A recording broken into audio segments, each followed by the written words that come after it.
Welcome back to Striver's A to Z DSA course. हम arrays की medium level problems यहाँ पे solve कर रहे थे एंड हमारी आज की लास्ट प्रॉब्लम है मीडियम लेवल पे एरेज के लिए, which is counts a variable given sum. इसको टिक मार्क करेंगे एंड हमारी प्रॉब्लम पर हम आ जाते हैं।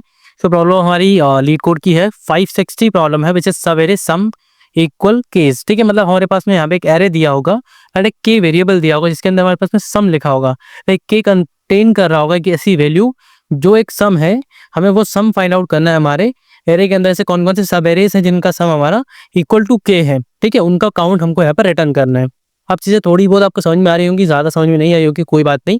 हम इंटायरली इसको समझ लेते हैं by with the help of example. ठीक है, पहला वाला एग्जाम्पल हम ले लेते हैं। एक काम करते हैं, दो एग्जाम्पल यहाँ पे ले लेते हैं। सो मैं पहला एग्जाम्पल यहाँ पे लेकर उसको पेश कर लेते हैं। ठीक है, सो दोनों एग्जाम्पल हम यहाँ पे समझ रहे होंगे कि कैसे हमारा सोल्यूशन कैसे हम इसे सॉल्व कर सकते हैं, क्या क्या तरीके हैं इसको सॉल्व करने के, वो भी हम यहाँ पे समझ रहे होंगे। सो सेकंड वाला भी यहाँ पे मैं ले लेता हूँ एग्जांपल। ठीक है, इसको कॉपी कर लेते हैं। सो दो डिफरेंट एग्जांपल से हम समझेंगे तो ज़्यादा बेटर रहेगा, इसलिए मैंने दोनों एग्जांपल यहाँ पे ले लिए। पेस्ट कर देता हूँ इसको भी। सो अब इसको हम थोड़ा सा ठीक कर लेते हैं। ठीक है, तो क्या है, ये थोड़ा बड़ा दिखेगा तो आपको क्लियरली विजिबल होगा। सो ये दिख रहा है क्लियरली विजिबल। ठीक है, ठीक है। हाँ, तो नम्स हटा सकते हैं, कोई दिक्कत नहीं आती, दोनों में से नम्स हटा देते हैं। ठीक है, एंड दोनों में से मैंने नम्स यहाँ पर रिमूव कर दिया है, इसके साइज को कम करके वापस इसके साइज को डिक्रीज इंक्रीज कर लिया है। अब दोनों आपको विजिबल होंगे, अब समझेंगे हम कि एक्चुअल में कैसे इसको हम सॉल्व कर सकते हैं, क्या क्या हमारे पास में अप्रोचेस है इसको सॉल्व करने की। ठीक है, तो अप्रोचेस यहाँ पे हम लिख लेंगे, क्या क्या हम अप्रोचेस यहाँ पर डिस्कस करने वाले। तो सबसे पहले हम अप्रोच डिस्कस करेंगे ब्रूट फोर्स, उसके बाद में हम बात करेंगे यहाँ पे बेटर अप्रोच की। देन हमारे पास में आएगी ऑप्टिमल अप्रोच, ऑप्टिमल वन जो हमारी बिगेस्ट बात करेंगे, ऐसी अप्रोच जिसके बाद में और ज़्यादा इसको फर्दर ऑप्टिमाइज करना पॉसिबल नहीं है, या पॉसिबल होगा तो अभी हमें पता नहीं है उसका सोल्यूशन। तो हमारे लिए best optimal solution, best time complexity, best space complexity के साथ में जो सोल्यूशन है हम उसकी बात करेंगे यहाँ पे एट द एंड। ठीक है, तो यहाँ पे तीन टाइप के हम यहाँ पे सोल्यूशन देख रहे होंगे। तो तीनों सोल्यूशन हमारे क्या होंगे देख लेते हैं, थोड़ा सा बिगेस्ट करते हैं इसको। सो ब्रूट फोर्स की बात करेंगे, बेटर की बात करेंगे, एंड किसकी बात करेंगे हम यहाँ पे, हमारे ऑप्टिमल सोल्यूशन की बात करेंगे। तो सबसे पहले हम स्टार्ट करते हैं किसके साथ में, ब्रूट फोर्स के साथ में हम स्टार्ट करने वाले हैं यहाँ पे। सो मैं यहाँ पे किसके साथ स्टार्ट करूंगा, ब्रूट फोर्स के साथ में। तो ब्रूट फोर्स की अगर मैं यहाँ पे बात करूँ तो सिंपल है, हमको पता है कि सब एरे होता क्या है। ठीक है, सब एरे हमें यहाँ पे पता है कि क्या होता है। हम एक मिनट इसको देख लेते हैं कि सब एरे हमारा होता क्या है। ठीक है, तो सब एरे मेरा क्या होता है, सब एरे बहुत सिंपल होता है। हमारा ये जो एलिमेंट है, ठीक है, पहला एलिमेंट 1 है। ठीक है, तो 1 एक सब array, single element is a सब एरे। एंड उसके बाद में क्या है, 1 से 2 जाऊंगा तो ये सब एरे हो जाएगा, 1 2 3 एक सब एरे हो जाएगा। फिर इस 1 से लेके इस 1 तक एक सब एरे होगा, ये 1 अकेला सब एरे होगा। सो इसका मतलब क्या होता है, जैसे अगर मैं यहाँ से स्टार्ट कर रहा हूँ तो यहाँ से ये एलिमेंट हो तो एक सब एरे हो गया, फिर ये एलिमेंट हो तो ये 3 मिलके एक सब एरे हो गए। ऐसे करके कंटिन्यूअस जो पार्ट होता है हमारे एरे का, उसे हम सब एरे बोल देते हैं। ठीक है, तो अब यहाँ पे समझते हैं कि ब्रूट फोर्स अप्रोच क्या होगी हमें फाइंड आउट करने के लिए कि सम हमारा क्या आ रहा है, के आ रहा है। तो कंडीशन क्या है हमारी कि सम हमारा इक्वल टू के हो। देखो पहला लूप मैं चलाऊंगा यहाँ से, सपोज मेरा आई यहाँ से चल रहा है, रन कर रहा है। देन मैं क्या करूंगा, मेरा जे यहाँ पे प्लेस कर दूंगा। ठीक है, आई से एक आगे मैं जे को प्लेस कर दूंगा एंड मैं क्या करूंगा, यहाँ से लेके मैं आगे सम करता हुआ जाऊंगा। ठीक है, तो मैं क्या करूंगा, जे को भी अपडेट करूंगा, जे को पहले यहाँ लाया फिर जे को यहाँ पे लाऊंगा। तो एक वेरिएबल के ले लूंगा मैं जे के आगे से। ठीक है, जे के आगे से मैं एक वेरिएबल के ले लूंगा। तो अब मेरा क्या होगा, मैं यहाँ पे आई पे फिक्स है, मेरा जे पे फिक्स है। ठीक है, तो अब जे के लिए मैं के को चला रहा हूँ, मतलब जे यहाँ पे है तो यहाँ से स्टार्ट करके आगे तक जा रहा हूँ मैं। ठीक है, ऐसे करके मैं 3 लूप लगा के यहाँ पे सबमिशन करता हो जाऊंगा, मतलब order of N cube, order of N cube में मैं यहाँ पे सोल्यूशन फाइंड आउट करने की कोशिश कर रहा हूँ। Order of N cube, approximate order of N cube ही मान सकते हैं। तो इसको मैं फाइंड आउट करने के लिए ऑर्डर ऑफ एन क्यूब तरीका लगा रहा हूँ, which is our brute force approach. अब बेटर अप्रोच में क्या होगा कि मैं इस के वाले जो लूप है इसको यहाँ पे जरूरत ही नहीं है, मैं बोल दूंगा यार इसकी क्या जरूरत है, इसको कैंसिल करो, इसकी कोई जरूरत नहीं है। मैं काम करूंगा, जे को ही आगे बढ़ाऊंगा। ठीक है, जे को आगे बढ़ाता जाऊंगा, सबमिशन करता जाऊंगा, विच इज बेटर। उसके अलावा और कोई सोल्यूशन सोचने की जरूरत नहीं है, वो भी सफिशिएंट है हमारे पास में। तो हमारे पास में सोल्यूशन यहाँ से बढ़ के हमारे बेटर अप्रोच की बात करेंगे तो वो क्या हो जाएगा हमारा, ऑर्डर ऑफ एन स्क्वायर। ठीक है, ऑर्डर ऑफ मेरा हो जाएगा एन स्क्वायर। सो अब हम थोड़ा सा ऑप्टिमाइज तरीके पे बात कर ले, ऑप्टिमाइज तरीके पे आ चुके हैं हम, बेटर अप्रोच समझ चुके हैं, हम ऑप्टिमल अप्रोच समझ चुके हैं। अगर आपको इनका कोड चाहिए तो वो भी मैं आपको डेफिनेटली बता सकता हूँ, बट मेरा इंट्यूशन ये है आपको इस कोड को करवाने का कि आप बेटर एंड ब्रूट फोर्स और बेटर अप्रोच को क्या समझ ले कि कैसे कर सकते हैं। मैंने आपको क्या बताया, एक आई चल रहा होगा यहाँ से लेके यहाँ तक। ठीक है, आई चल रहा होगा यहाँ से लेके यहाँ तक, जे चल रहा होगा यहाँ से लेके मतलब एक आई के आगे से चलेगा हमेशा वो। आई जहाँ भी होगा, मतलब आई प्लस 1 से स्टार्ट कर रहा होगा वो एंड जा रहा होगा एंड तक। कहाँ तक जा रहा होगा, एंड तक जा रहा होगा। या हम ये बोल सकते हैं कि आई कहाँ तक जाएगा, लास्ट 2 एलिमेंट को छोड़ के आई रहेगा, लास्ट 2 एलिमेंट को छोड़ के आई रहेगा, एंड जे क्या रहेगा, लास्ट एलिमेंट को छोड़ के रहेगा, एंड के क्या रहेगा, लास्ट एलिमेंट तक जा सकता है। इस टाइप का हमारा क्या हो जाएगा, ब्रूट फोर्स अप्रोच होगा। एंड बेटर अप्रोच की बात करूंगा तो उसमें आई हमारा कॉन्स्टेंट यहाँ से लाइक स्टार्टिंग से जाएगा तो सेकंड लास्ट एलिमेंट तक जा सकता है, एंड जे हमारा क्या करेगा, लास्ट एलिमेंट तक जा सकता है, क्योंकि अब हमारा के वाला लूप हम यहाँ पर रिमूव कर चुके हैं, हमारा ओनली जे वाला लूप यहाँ पर रन कर रहा है। तो ये 2 तरीके हमारे हो गए, brute force and better approach. अब बात करेंगे ऑप्टिमल वन की, तो ऑप्टिमल का मतलब ये होता है कि यार बहुत कम टाइम कॉम्प्लेक्सिटी यहाँ पे यूज होनी चाहिए। तो यहाँ पे हमने एक और प्रॉब्लम पहले सॉल्व की थी, पहले हम देखते हैं कि वो प्रॉब्लम कौन सी थी। यहाँ पे अप्रोक्सीमेट यही नहीं थी वो प्रॉब्लम, ठीक है। सो उस प्रॉब्लम में हमने क्या किया था, हाँ, तो ये हमारे पास में उस प्रॉब्लम थी, क्या था, प्रिंट सवेरे विथ मैक्सिमम सवेरे सम, ठीक है। इस टाइप की प्रॉब्लम हम यहाँ पे ऑलरेडी सॉल्व कर चुके हैं, तो वही वाला लॉजिक हम यहाँ पे बिल्ड कर ले, वही लॉजिक हम यहाँ पे लगा रहे होंगे। अब वो हम सेकंड वाले एग्जांपल से देख के समझते हैं कि वो लॉजिक हम कैसे लगा रहे होंगे। देखो यहाँ पे सिंपल हमें करना क्या है, मैंने एक मैप बना लिया, ठीक है। मैप के अंदर मुझे कुछ नहीं करना है, अभी मैं क्या करता हूँ, अभी सिंपल में इसमें वैल्यूज रखूंगा। सिंपल में वैल्यूज रखूंगा का मतलब मेरा ये है कि मैं यहाँ पे सिर्फ 0 के लिए 1 असाइन कर दूंगा, करूंगा 0 के लिए 1 असाइन कर दिया मैंने कि 0 आएगा तो 1 दे देना भाई, ठीक है। ये 0 थोड़ा सा त्रिभुज की तरह लग रहा है, पर कंसिडर कर लेना भी इसको 0, ठीक है। तो 0 के लिए मैंने 1 असाइन कर दिया कि जब भी मैप से पूछेंगे कि 0 है भाई हमारा सम, तो हमें आउटपुट दो कि हम कितना काउंट बढ़ा दें, तो एक काउंट बढ़ा दो भाई, ऐसे यहाँ पे आउटपुट आ रहा होगा। तो मैं यहाँ पे स्टार्टिंग में आया एक वेरिएबल सम भी लेके चलूंगा जिसके अंदर मैं सम रख के रखूंगा भाई, तो अभी सम मेरा कितना हो गया, 1 आ गया, ठीक है। तो सम 1 आ गया, तो मैं यहाँ पे क्या चेक करूंगा कि के मतलब सम माइनस के करूंगा तो कितना आ रहा है, 2 आ रहा है। क्या 2 मैप के अंदर है, नहीं है भाई, कोई बात नहीं, नेक्स्ट आगे बढ़ो, आगे बढ़े, इसकी कोई जरूरत नहीं है भाई, अब ये नहीं है हमारे पास में, तो हम नेक्स्ट चीज पे बात करते हैं। अब हमारे इसमें क्या होगा, ये इंक्लूड हो जाएगा यहाँ से, अब यहाँ पे आएगा हमारा एरो, ठीक है, ये आई चल रहा है हमारा, तो आई यहाँ पे आया। अब एस के अंदर पहले हमारे पास में कितना आया था, 1 आया था, ठीक है। अब हमारे इसके अंदर कितना हो जाएगा, सम 8 करूंगा तो 3 हो जाएगा, ठीक है। तो 3 में से 3 माइनस करूंगा, ठीक है, 3 में से 3 माइनस करूंगा मैं, तो मुझे अब पता करना है मैप से इनके जो डिफरेंस है वो क्या मैप के अंदर है, इनका डिफरेंस है 0, तो मैप के अंदर है, हाँ है, तो क्या करो, काउंट को इंक्रीज कर दो बाय 1। तो यहाँ पे हमारे पास में सी है, काउंट है हमारे पास में, वो इनिशियली अभी हमारा कितना 0 था, ठीक है।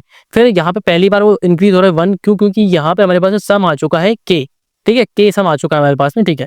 अब बात करेंगे नेक्स्ट हमें क्या करना है यहाँ पे, अब मैं इसको कैंसिल करूंगा, एंड अब हमारा सम यहाँ पे जब से हमारा आई आएगा तो हमारा सम कितना हो जाएगा, यहाँ पे देखो सम मेरा कितना हो रहा है, यहाँ पे 6 हो रहा है, ठीक है, सम 6 हो रहा है।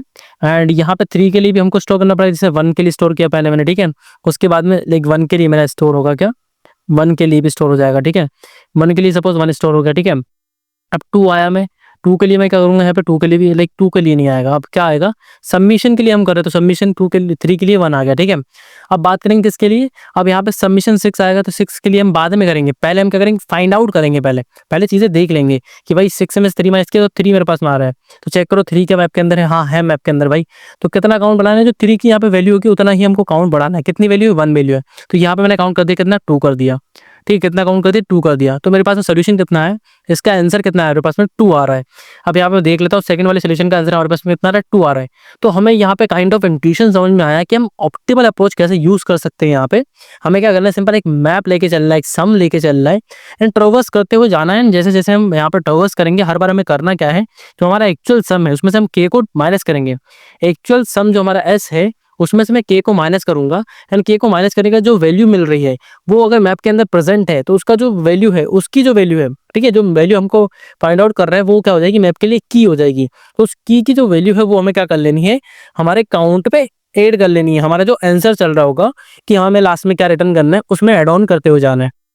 तो अब इसके सोल्यूशन की बात करते हैं कि कैसे हम इसका कोड करेंगे, तो उसी से हम समझ लेते हैं। सबसे पहली चीज मैंने क्या समझी, मुझे एक सम वेरिएबल चाहिए, ठीक है। सबसे पहले मैं सम वेरिएबल ही बनाऊंगा, तो मैं लिखूंगा इंट सम इक्वल 0, ठीक है। इनिशियली 0 वैल्यू रहेगी इसकी। फिर मैंने समझा कि मैप बनाना है तो अनऑर्डर मैप बना लेंगे, अनऑर्डर अंडरस्कोर मैप, ठीक है। अनऑर्डर मैप मैंने यहाँ पे बना लिया, एंड इसकी की रहेगी इन टाइप की, वैल्यू भी रहेगी इन टाइप की। एमपी सपोज इसका मैंने अभी नाम रख लिया, मुझे ऑर्डर से कोई मतलब नहीं है। जब मुझे ऑर्डर वाला काम करना पड़ेगा कि मुझे डिसेंडिंग ऑर्डर में वैल्यूज चाहिए, लाइक की चाहिए, तो उस टाइम पे मैं ओनली मैप लिख के भी यहाँ पे यूज करूंगा, मतलब ऑर्डर्ड मैप यहाँ पे यूज कर रहा हूँ मैं।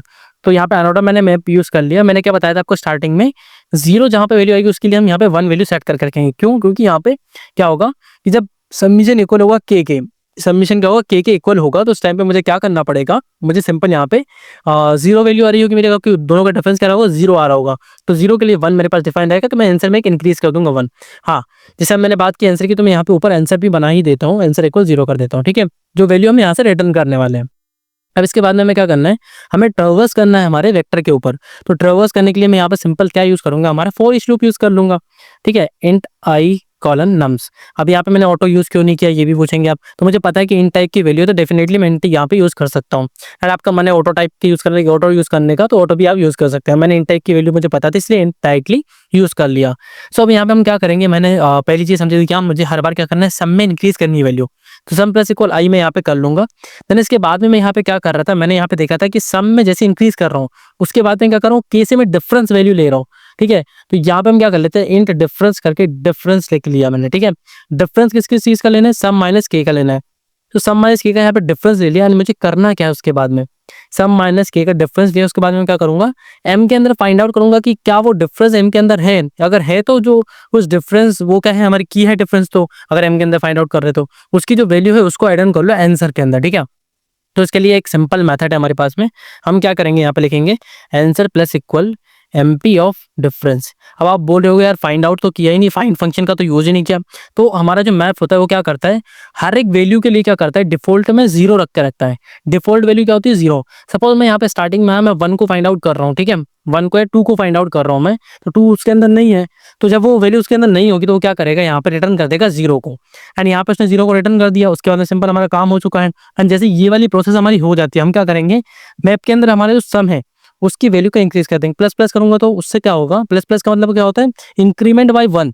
तो इंक्रीमेंट बाई 1 करेगा वो, पर सम तो उसके अंदर था ही नहीं। तो मैंने अभी आपको समझाया कि इनबिल्ड वैल्यूज का डिफॉल्ट में वैल्यूज का रख रखता है, वो जीरो रख कर रखता है। तो मैंने प्लस प्लस किया, मतलब वो क्या हो जाएगी, वैल्यू 1 हो जाएगी। तो ऐसे करके इसका काउंट यहाँ पे इंक्रीज हो रहा होगा। लूप के बाहर आके आपको क्या करना है, आंसर को रिटर्न कर देना है। सो ये हम इसकी लाइक ऑप्टिमल सोल्यूशन इसका लिख रहे हैं। हमने ऑप्टिमल सोल्यूशन इसका लिख लिया है। रन वाले ऑप्शन पे मैंने क्लिक किया था कि हम यहाँ पे सिंपल टेस्ट केस का आउटपुट देख सकें कि हमने जो कोड लिखा है वो सिंपल टेस्ट केसेस पे वर्क कर रहा है या नहीं कर रहा है। ठीक है, तो यहाँ पे टेस्ट केस हमारा अभी रिजल्ट आने ही वाला है। एंड देन हम चेक करेंगे कि हमारा जो कोड है वो सिंपल टेस्ट केसेस पे वर्क कर रहा है नहीं कर रहा है। तो इसमें यहाँ पे हमने क्या किया, इंट्यूशन सर्च हमने यहाँ पे बेटर अप्रोच क्या होगी, हमारी ब्रूट फोर्स अप्रोच क्या है, हमारी ऑप्टिमल अप्रोच क्या है हमारी। और साथ में उनकी टाइम कॉम्प्लेक्सिटी को भी यहाँ पे अपने बात करते हुए चला। यहाँ पे एन क्यूब था, एन स्क्वायर था। ठीक है, एंड यहाँ पे हमारी क्या हो रही है, टाइम कॉम्प्लेक्सिटी हमारी हो रही है। ओवरऑल हम बात करेंगे तो ये तो एन टाइम हम यहाँ पे रन करा रहे हैं वो तो ठीक है, मैप भी तो कुछ टाइम कॉम्प्लेक्सिटी लेगा। तो हम अप्रोक्सीमेट मान के चलते हैं n log n time complexity हमारी यहाँ पे लग रही होगी। पर अगर हम बेसिक तरीके से देखें तो इसकी order of n time complexity हम यहाँ पे मानेंगे। ठीक है, तो हमारा ये टेस्ट केस चल चुके हैं दोनों सिंपल टेस्ट केस पे। सबमिट पे क्लिक करूंगा और लेफ्ट साइड में हमारा आउटपुट आ रहा होगा कि हमारा जो कोड है वो जितने भी टेस्ट केस क्वेश्चन पर लगे हैं सब पे एक्सेप्टेड हुआ है या नहीं। सो यहाँ पे एक्सेप्टेड दिखा चुका है हमारा कोड। एंड इसी के साथ हमने यहाँ पे क्या किया है, हमारी जो एरेज की मीडियम लेवल की 14 प्रॉब्लम थी उनको यहाँ पे हमने सक्सेसफुली कंप्लीट कर लिया है। सो नेक्स्ट वीडियो से हम स्टार्ट करेंगे hard level problem of arrays of Striver's A to Z DSA course. ठीक है, यहाँ पे हमारे पास 455 मॉड्यूल्स हैं, यहाँ पे 466 अप्रोक्सीमेट मॉड्यूल्स यहाँ पे कंप्लीट कर लिया है। तो अब आपको आगे कोडिंग करनी है and we will meet in the next video and solve the next problem of Striver's A to Z DSA course. Thanks for watching.